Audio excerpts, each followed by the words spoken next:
কাদিয়ানীদের পক্ষ যারা নেবে, রাশেদ খান মেনন গোটা বাংলাদেশে অবাঞ্ছিত ঘোষণা করেছি। মুরগিচোরা শাহরিয়ার কবির যেখানে পাওয়া যাবে জুতা দিয়ে বাইরে সোজা করে দিতে হবে।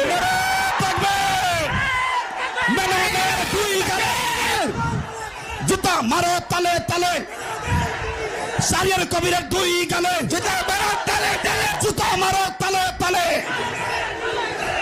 আমরা পরিষ্কার ভাষায় বলতে চাই, রাশেদ খান মেনন, হাসানুল হক ইনু, মুরগিচোরা শাহরিয়ার কবির গং, এই ইনু আর মেনন নৌকার খয়রাত নিয়ে এমপি হয়ে সংসদে গিয়ে খতমে নবুয়তের বিরুদ্ধে কথা বলবে আর কাদিয়ানীদের দালালি করবে। পরিষ্কার বলতে চাই, নাসিমের মুখটা সামলায় রাখেন। যদি নাসিম আপনার দলের মুখপাত্র হয়ে থাকে আর ওটাই যদি হয় আপনার দলের বক্তব্য, আমরা আগামী 5ই মে শাইখুল ইসলাম আল্লামা শাহ আহমদ শফির ডাকে আবার শাপলা চত্বরে যাব।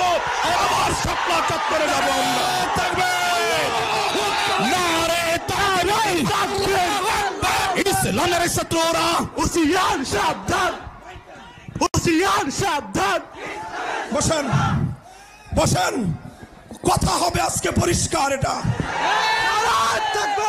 আহমদ শফির দেশে কাদিয়ানীদের দালালি করে সংসদ ভবনে কাউকে থাকতে দেওয়া হবে না।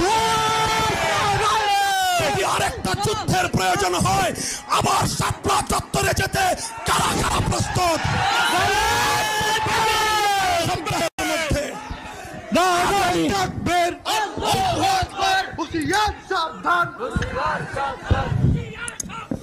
আগামী 1 সপ্তাহের মধ্যে টঙ্গীর পবিত্র ইজতেমার মাঠ যাদের রক্ত দিয়ে ধুয়ে পরিষ্কার করা হয়েছিল, আল্লামা আহমদ শফির নেতৃত্বে হযরত মাওলানা জুবায়ের সাহেব, যিনি এই